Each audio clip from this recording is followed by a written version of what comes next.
Hey. Thank you so much for joining me today on today's episode of Market Faith. We're delighted to welcome you. Thank you for being a part of these sessions. We don't take it for granted, and we do appreciate the fact that you're listening in and you are a part of this video. If you're new to our channel, please don't forget to subscribe, right? Hit the notification button and hit the like button. Let us know that whether you like this video or not. Put some comments there. Let us know what you learn, and just let me know if it's helpful for you, and if the content has really been helpful. We'd love to know, and we'd love to do more of that. Okay, and then if the content hasn't been helpful and you wish we'll cover something else, please put it right there as well. We'd love to read your comments. We always read your comments, and it helps us get better, so that we can provide the kind of content that we think will be relevant for you. So once again, double thumbs up for you. Thank you so much for being a part of today's broadcast on Market Faith. We're delighted to have you. All right, please don't forget, call your friends, reach out to your friends and colleagues and say, look, hey, this is going to be good. Deji Agboade is speaking today, and we are talking about what you can do to retain great people within your organization. This is the second part of the video. I started out talking about this the last time, and I spent some time really talking about the fact that great people are people too, meaning that they have the same desires, they have the same proclivities, they have the same tendencies, they have the same wishes as you, as their employer does. And so it's very important that we understand that. We talked about Maslow's hierarchy of needs and the fact that people move from psychological needs all the way to self-actualization. The fact that people's take home must take them home and all those types of things. And we talked a lot also about what to do when great people eventually decide to leave. Don't fight them, what you can do about it, and all those types of things. All right, so please log on, check out that video, and it will really be helpful for you. All right, so today we move further, all right, and we want to talk about specific things, actual specific things that you can do, right? Specific initiatives that you can deploy to retain great people. One of the things we've said the last time as well is that no matter what you do, some great people will still leave. The question is this, right? How do you minimize it? You can't completely eliminate it. You can minimize the risk of people leaving you, especially great people. All right, so that's very important. So today, as we dive into specific things that you can do, the very first thing I want to say about that is this: you must be the kind of person who keeps your word. All right, nobody, no matter how wonderful you are, if you don't keep your word, great people will leave. That's the absolute truth. All right, everything I'm about to say is predicated on the fact that you are a person that keeps your word. You are a person of integrity and all of that. Now, sometimes people tell me, oh, it wasn't my fault. I intended to do this and this didn't happen. Let me tell you something. The reality is that there is only so far that intentions can get you.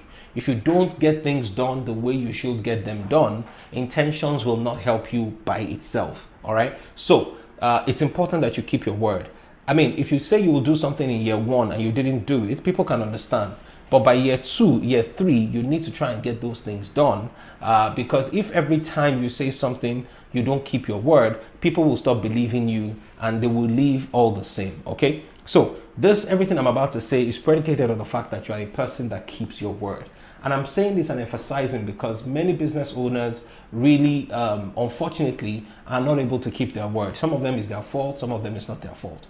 I had a client who also had someone who had worked with him for donkey years, maybe about 10, 15 years, something like that. And he was always promising this person that he was going to do this, was going to do that. As a matter of fact, this person believed in him so much that he would convince other people that don't leave because he had said he would do this, he would do that. But after a while, I just checked in on them one time and I learned that the guy had left. And it was a big shock to me. It was a surprise to everyone. And when I spoke with him, you could hear hurt in his voice because he had given 10, 15 years of his life to this person with the hope that certain things were going to happen, certain promises that were made but were not fulfilled, and all those types of things. And he said, look, I'm not getting younger. I've got kids, I've got bills, and I just need to move on with my life. So, it didn't end too well in that particular relationship, but it doesn't have to be like that all the time, and that doesn't have to be your experience. So what are some of the specific things that you can do? Let's run through some of those things. Number one, the very first thing is this: pay people well. All right. Pay people well. That is obvious and it goes without saying, right? Depending on your size per time, you need to pay people well. And two factors you need to consider is, number one, what is the stage of life of this person? Number two, what is my industry paying on the average for this kind of person at this type of level? One of the organizations I worked for, I had colleagues who would be comparing themselves to people in another industry, but that industry was making much more money than the industry that we were in, right? Even though we were peers in terms of being classmates, we were not really pay grade mates, if you get what I'm saying, right? Because our business could not, the turnover, the profit of some of those companies was larger than our own turnover, all right? So it was not practicable to compare our salaries with each other, okay? But at least for the fact that we come to work, we do all these other things, it's important to be able to cover the basics. Remember the Maslow's hierarchy of needs that we talked about, all right? So pay people well. Paying people well is dependent on your size per time, right? It is dependent on people's stage of life. It is dependent on the industry average at that time as well, all right?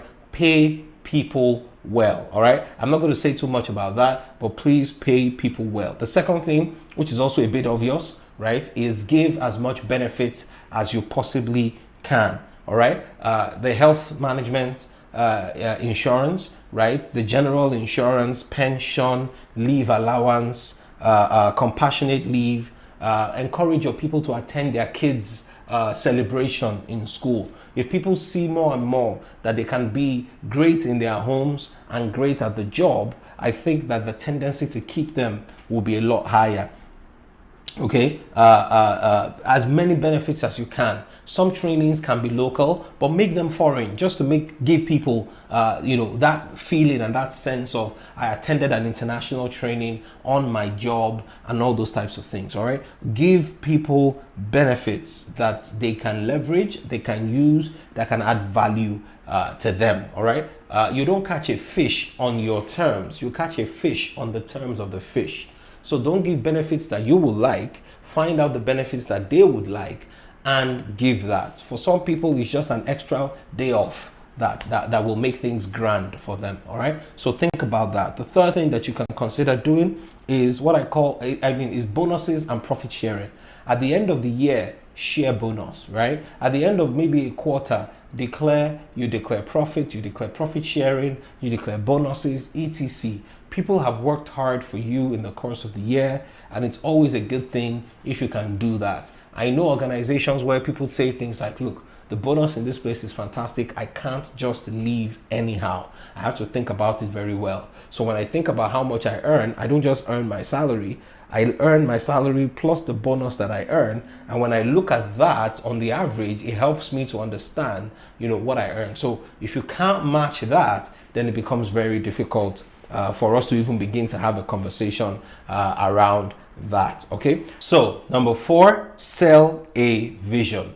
Sell a vision. Always talk about the vision, right? People need to know that there is a future in this organization, and this organization is going somewhere. This organization is not just going to die after 2 years or 3 years. Sell a vision. Talk big about the vision, right? Just take an example from Jesus Christ. Jesus Christ always sold the picture of a brighter future to his disciples. I always wondered what made 11 adults who were doing their own thing leave what they were doing to follow Jesus. They saw something more compelling and something bigger than themselves, all right? So do that, all right? Share the vision of a compelling future for people so that they know who to follow. They know that they are following an organization that is going somewhere to make things happen. Number 5, Celebrate great milestones, all right? Some of us achieve a lot of great things in our businesses, but we keep it to ourselves, okay?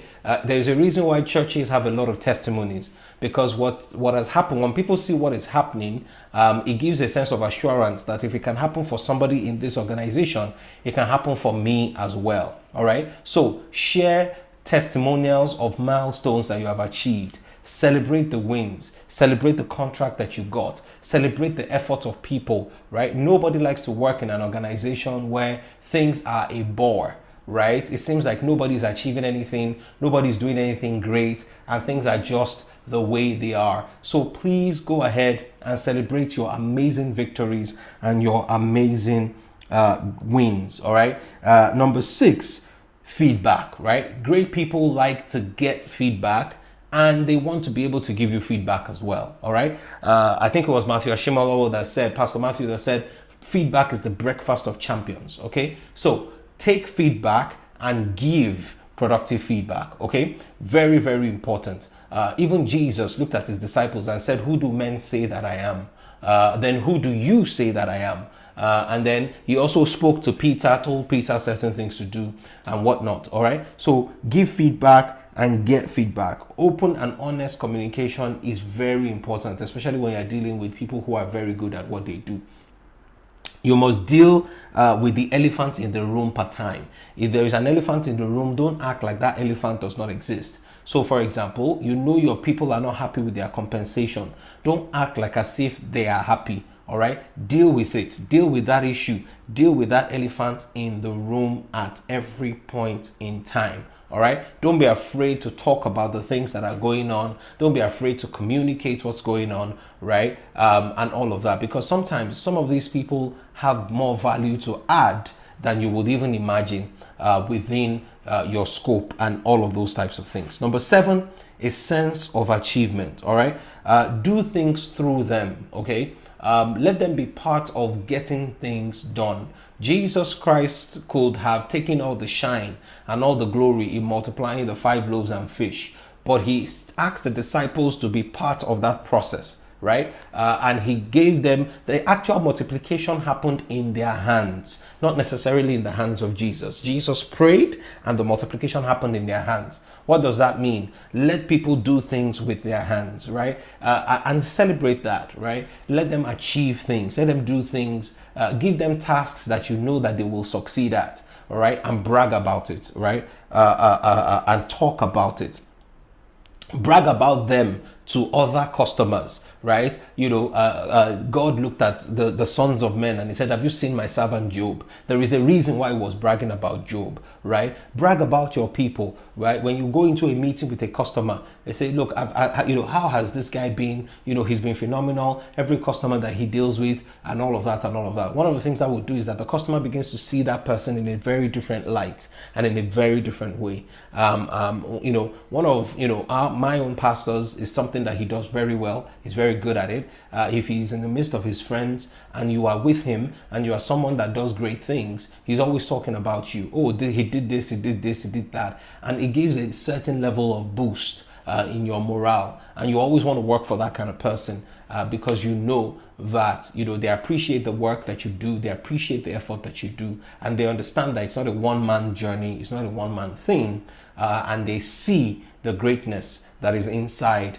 of somebody else. The last thing I'm going to say on this video about this issue is let them take initiative. Involve them in decision making within the organization and let them take initiative, all right? Don't be the one that comes to the organization with the decision already made, right? Let great people be involved. Let them take decisions, and just for the fun of it, right? Do what they say. Even if you don't think that it will yield the best outcome, but it's an outcome that you can still live with, do it, right? Give them that morale booster. They just want that feeling of belonging. They just want that feeling of they add value in this place, right? This is a place where if they spend their time, they can really contribute, they can really add value. Nothing frustrates a very good person like knowing that they are not adding value wherever they are, that they're just ticking a box or they're just collecting a salary and they're really not adding value, all right? So give them that opportunity to take initiative and add value, right? Entrust things into their hands. Open a new branch and let them run it. do something, right, that gives them the mind and the feeling and the impression that this person trusts me and they trust that I can deliver at this level. Okay, these are just some thoughts and some ideas around what you can do to retain great people within your organization. I'm sure when you spend some time to think about it, there's so much more that you can come up with, right? But I trust that today has been helpful and it sets you thinking in a particular direction that helps you do better in your organization for your people. Once again, I'm delighted that you joined me and stuck with me all through. All right. Thank you. Please share this video with your friends. Share it with anyone that you know that is struggling to keep and retain great people in their organization. And I'm sure that they will thank you for it. God bless you, and I'll see you next time.